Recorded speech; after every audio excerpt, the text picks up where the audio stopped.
Okay, good afternoon, everybody. My name is Talia Dekel, and welcome to today's Jerusalem Press Club webinar. In a remarkable operation titled Arrow of Bashan, Israel has eliminated a significant portion of the toppled Assad regime's sea and air power, as well as most of its strategic weapons caches and production facilities.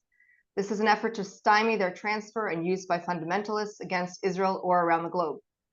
The US Air Force, meanwhile, struck 75 ISIS targets in central Syria.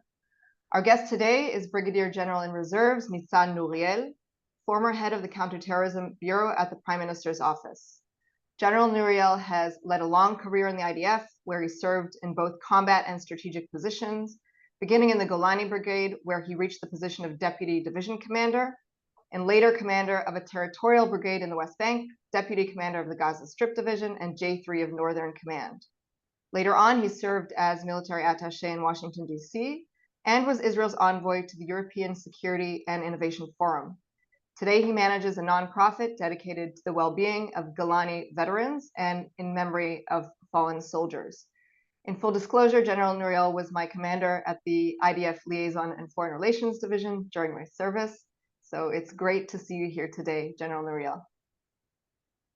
Thank you very much, Talia. Let's start understanding the way we see what's going in Syria. I'm going to present our concern. I'm not going to speak about Turkey, Erdogan, Kurds, and all others. Bear in your mind that the worst case scenario in Syria is that Syria may become Somalia of the Middle East, meaning many organizations fighting each other, and stability will not be the nickname of Syria for the next few years. From the Israeli perspective, based on the experience we have from Libya, as well as from Afghanistan, we know when regime collapse and terror groups are taking over, there is a big chance that they will take those advanced ammunition systems and platform and use them against the neighbor state and against others.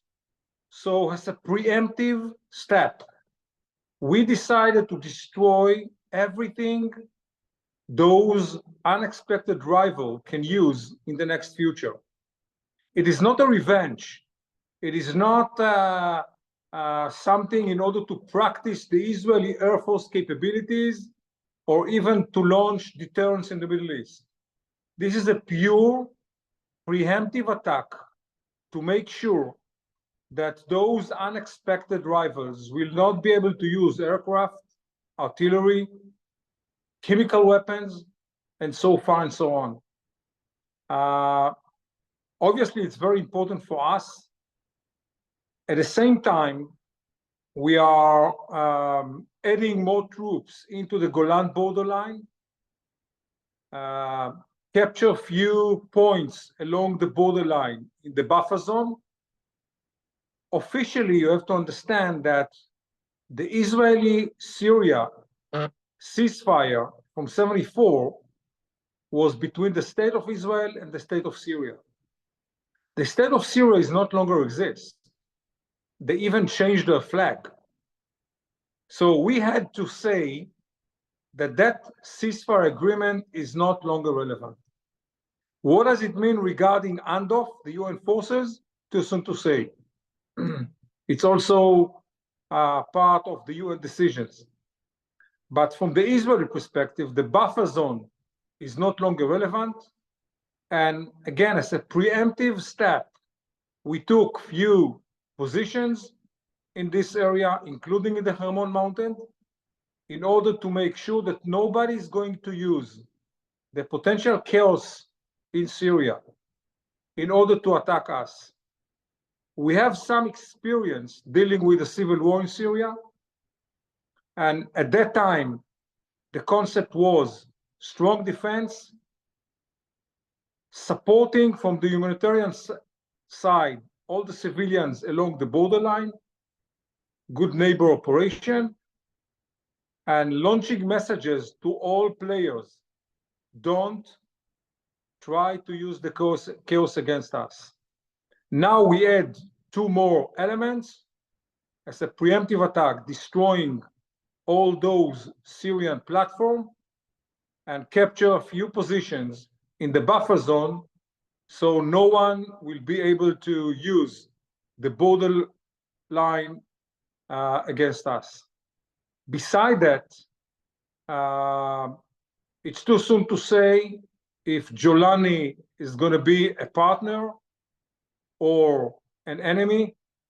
It's too soon to say how long it will take Syria to rebuild themselves as a state, as a nation. It's too soon to say what will be the Iranian response. It's too soon to say what will be the Russian response. All of them has something to say. All of them are major players, and Israel did what we can at that stage. Okay. I'm ready to questions. Go ahead. Thank you, General Nuriel. And of course, it seems too soon to say a lot of the things that I think many of the journalists are interested in hearing about. So maybe we'll try to touch on a few of those things anyway, at least make some assumptions. First of all, you mentioned the fact that Israel has strategically positioned itself in several locations, both Mount Hermon and other areas within Syria. Do you know how far forces have gone in? And can you also maybe kind of give us an understanding of how long the forces might stay, even though it's too soon to say what you discussed?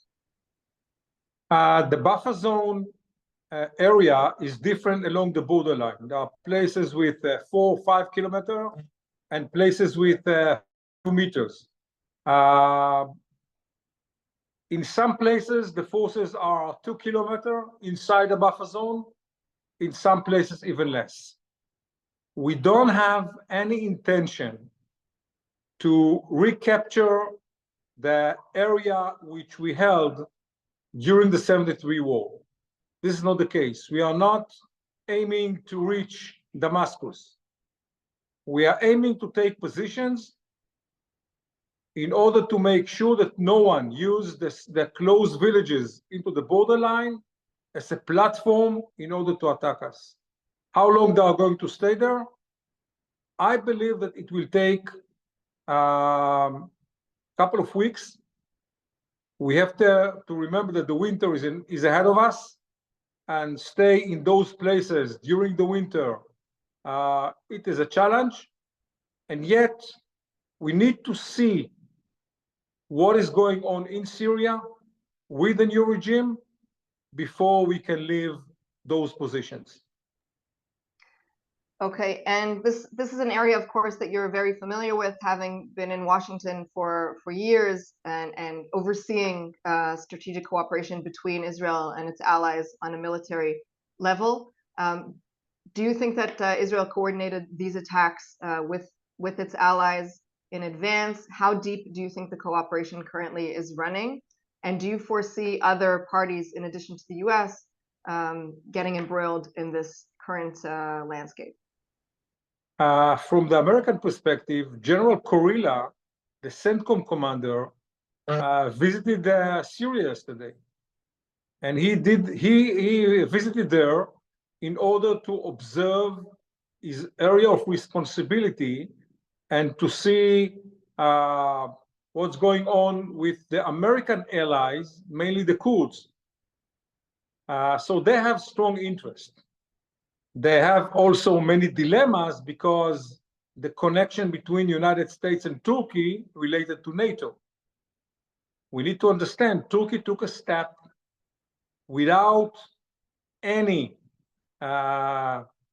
discussions with NATO, and now we are in a stage which United States supports someone that Turkey actually attacked.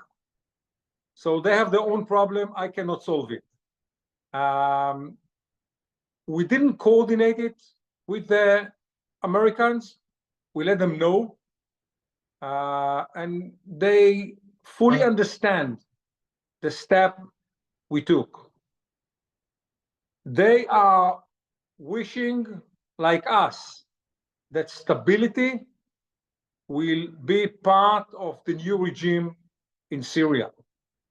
They pray, like us, that the new regime will be responsible, will be less extreme, and may observe the area differently, especially prevent Iran using Syria as a corridor to support Hezbollah.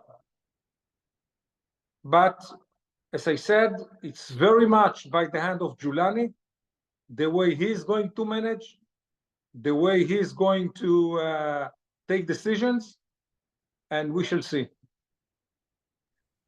Going a little bit deeper into the Iranian question, of course, Syria was kind of the last significant stronghold of its proxy, at least in terms of Israeli proximity. Do you see Iran stepping in another way now that this is off of the table? We heard, of course, the Supreme Leader's remarks this morning. And in addition to that, is the door now open for a more direct attack on Iranian nuclear capabilities, given the point of strength that Israel now stands, if it should be Israel at all taking part in this? From the overall Middle East perspective, we see first time since the last 40 years that the Shiite axis are actually losing positions. They lost Hamas and Islamic Jihad in Gaza. They paid very high price via Hezbollah in Lebanon. And now it seems to us that they lost Syria. The questions what the Iranians are going to do, it's a big issue. My personal assumption that they are consider Jordan as a new area instead of Lebanon. They probably plan to take Jordan in a way and establish in Jordan the same threat they had in Lebanon by Hezbollah. Yes, they can do it. They have the motivation, they have the tools, and obviously the border between Iraq and Jordan, which controlled by the Iranians, is a great opportunity. There are at least two players that will do almost everything in order to prevent it. And this is, again, Israel and United States. So we need to see what are the alternatives that Iran is about to build after they lost what they lose in the last few months. Regarding, sorry, go ahead. Just one journalist is asking specifically about the Iraq-Syria border. If you've already brought it up in the way that it can be exploited against the efforts here. What can Israel or other Western parties do to prevent that border from heating up for Iranian intentions? As far as I can say at that stage, I can raise the following. Israel will prevent any convoys coming from Iraq by the Iranians towards Syria in order to support Hezbollah. And we will attack those convoys either in the Iraqi side or in the Syrian side. This is an operational decision in the Israeli side, which we already implemented, and we will keep do the same. Right. Speaking about borders, the border between Syria and Lebanon also become an issue for us because the Lebanese military forces, which got a mission in order to observe the ceasefire with Hezbollah, told us that they now have less troops to send to the southern part of Lebanon because they need to secure the borderline between Lebanon and Syria. Regarding the overall Iranian efforts to take any actions in Syria, we hope that Julani will not accept it. Remember, they belong to the Sunnis, Iran belongs to the Shiites. There is a lot of hate on the table between them. And yet, in the Middle East, the enemy of my enemy is still my enemy. And we need to observe it, make sure that we are fully prepared, and so far and so on. One journalist is asking you to expand a little bit about the factions in Lebanon right now and how the Syria situation has impacted the balance of power between Hezbollah, if whatever's left of them, and whoever else is on the ground, how you think that might play out. Our basic assumption is that Hezbollah need the ceasefire and will do, I don't want to say almost everything, but he will try to avoid any excuse for us to renew the war. So generally speaking, we believe that the ceasefire will remain. Having said that, probably once a day, twice a day, there are some steps on the ground which we need to respond. Meaning, Hezbollah members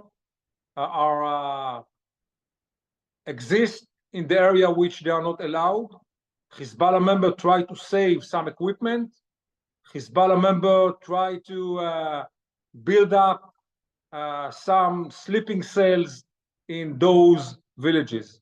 All those Hezbollah steps are against the agreement, and therefore we are taking action. At the same time, speaking with the committee, provide the evidence, and hopefully the committee with the Lebanese military forces will become more active, more proactive, and we will see their steps on the ground. Understood. With regards to Jordan, one journalist is expressing, the fact that it might be more difficult to create a strong Iranian proxy there than it had been in Syria. But of course, we have a huge Palestinian population, which can also play. Can you elaborate a little bit more about how this would work in Jordan specifically? Yeah, the Iranian concept, if you look into the entire Middle East, is always look for weak regime. Unfortunately, the Jordanian regime is very weak. Looking for a civil war or a chaos. And the overall situation in Jordan, via the economical situation, via the fact that they are hosting more than 1 million refugees, can create chaos very easily. And last but not least, they are looking for some Shiite communities that will be able to carry out the revolution. Yes, there are not Shiite people in Jordan. So the Iranian actually bring Shiite people into Jordan. How do they do it? Number one, they are buying by money Bedouin tribes and convert them to become Shiite tribes. Number two, like they did in Syria, they have foreign fighters, which they push them to move to Jordan, start living in Jordan, and by that create the Shiite community needed. If you take all those three ingredients, they have everything needed to start the process, so they will be able to control Jordan within, I can say, few months. Okay, so that is a very active threat that everybody who cares about the situation needs to take into consideration. One journalist is asking about the best likely scenario in terms of how a future Syria might look. Some Israeli officials are talking about dividing it up into a confederation, areas for Druze, Kurds. Do you see Israel trying to become involved in this kind of division? I believe that we study the lessons that we cannot shape our neighbor states' way of living. It's much above us. And yes, we do believe that with the Druze, we can cooperate in a way. We believe that with the Kurds, with the Americans, we can cooperate. And let's say the description of Syria become a confederation, it's a bit naive, because in order to reach a confederation, you have to reach an agreement. I'm not so sure that those 3 or 4 main groups can agree upon it. The reality will create a kind of, let's say, autonomies, which may or may not create any connections between them. I know you said you didn't want to get too much into the separate factions, but one journalist is asking, at least in regards to how it influences Israel. Gideon Sar said yesterday that the attacks on the Kurds must be stopped. Do you think that Israel needs to do anything to back the Kurds in Syria? And what would the repercussions be for Israel's relations with Turkey, which anyway aren't really in a warm place right now? Historically, the state of Israel supports the Kurds in Iraq. We have very limited connection into the Kurds in Syria. This is an area which the Americans are very active, and I believe that they will stay active. At least I hope that they will stay very active.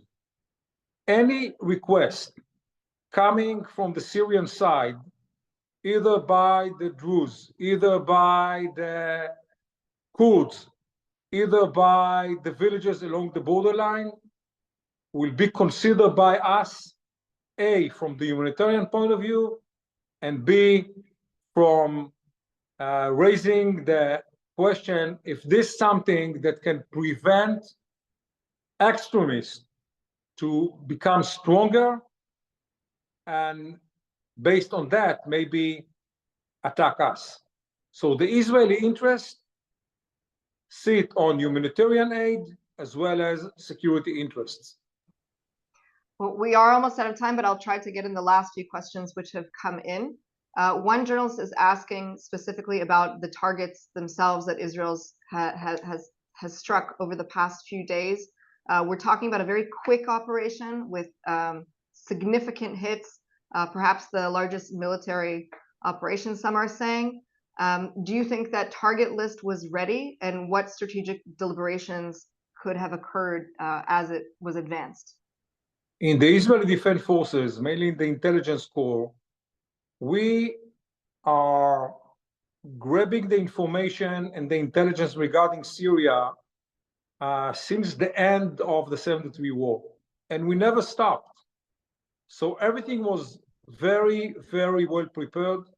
You cannot launch such an attack if you don't have everything in advance, all the targets, all the locations, and you know exactly where do you want to hit and how do you want to do it without large collateral damage.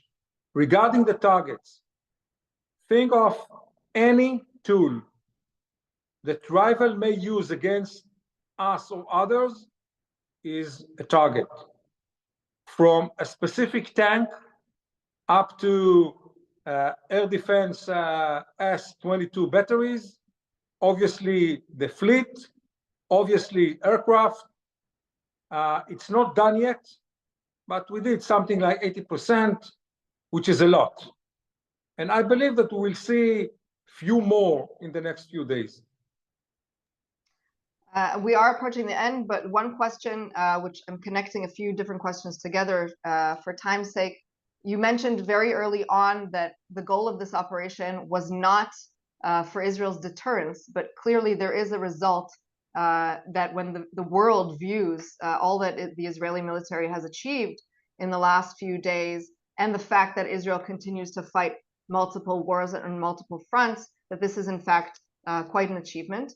What message do you think that this is sending to others in the region? Perhaps if we talk about the fact that the Abraham Accords at least didn't really move forward during the last year because of the war, do you see this impacting any future diplomatic moves in the region for Israel or for its potential allies in the Arab world? As you said, we don't have enough time to touch all the complexity. I'll try to do it very, very briefly. Number one, the reason why Abraham Accords Stage 2, meaning us and the Saudis, are not moving ahead is because of political reasons inside Israel. The Saudis asked to finish the war in Gaza, and the Saudis asked to see a mechanism to solve Judah and Samaria issues. And from political reason, at that stage, it's not on the Israeli government table.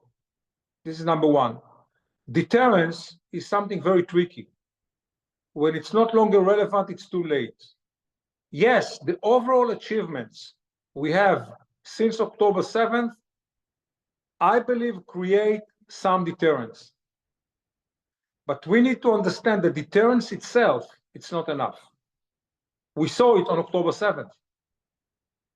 And therefore, we need to make sure that all the players understand that it's better to have peace with us, not only fire, and that will be a great mechanism to create prosperity and good for all the residents of the Middle East. Very clear. We're almost out of time, but a few more questions have come in, so I will try to get them through anyway, if we've already got you on the line. One journalist is asking about the U.S. Attack on the ISIS targets, if you have any more information on that and would be able to share. Yeah, you can see that this is kind of overlap. We took care of those elements that we could, and they take care of ISIS. ISIS was and still a huge challenge for all of us. And that was kind of the deconfliction understanding between us and them. And I believe that the United States will keep attack ISIS targets as Houthis targets in order to make sure that Iran losing as many proxies as we can. One question on Russia. Where did the past week's events leave the country, which has largely abandoned Syria, but at the same time continues to provide a safe haven for its ousted leadership? I can say that Russia lost something very dramatically during the last few days. They lost the credibility of their weapon systems. Now it's clear that the Israel-US technology is better than the Russian technology, and the rest of the world realize that those platforms are less effective. From the economical point of view, Russia lost a lot of credibility. I'm not so sure that Russia is about to leave the port they have. It's very much depend on Giuliani messages. He said, I want all the foreign forces leave Syria, including Russia. I don't think that they are going to do it fast, if at all. At the same time, Russia built up a new port in Sudan in order to stay in the region. So the Russian interest to stay in the Middle East is still relevant. They still want to capture it as much as they can, but it's very much depend on the way Giuliani is going to implement the messages. All foreign fighters should leave Syria. Sure, so we'll have to wait and see. Just one final question being asked with regards to IDF capabilities. We've already established that Israel's been at war for many, many months in different fronts, and of course less so in Lebanon than in before, thanks to the ceasefire. But still, we see that our soldiers are deployed in many areas. Does Israel have enough air in its military lungs to sustain long-term deployment in Syria as well? No doubt that this is a big issue, mainly the reservists, the Israeli economy. As long as we are fighting, I believe that we will see the Israeli society are still work very hard in order to achieve achievements. And yet we need to make sure, and again, it's a political issue, but we need to make sure that all the Israelis are part of all those efforts. Because today, it is something that maybe 60% are carry, and it's heavy. It's very heavy. Of course, and you're personally involved in helping getting some of that weight removed from people. Brigadier General in Reserves Nitzan Nuriel, former head of the Counterterrorism Bureau at the Prime Minister's Office. Thank you so much, as always, for your time. Thank you very much, and good luck. Thank you to my colleagues, Jonathan Beck and Matthias Sakal, for facilitating this call. Goodbye, everybody.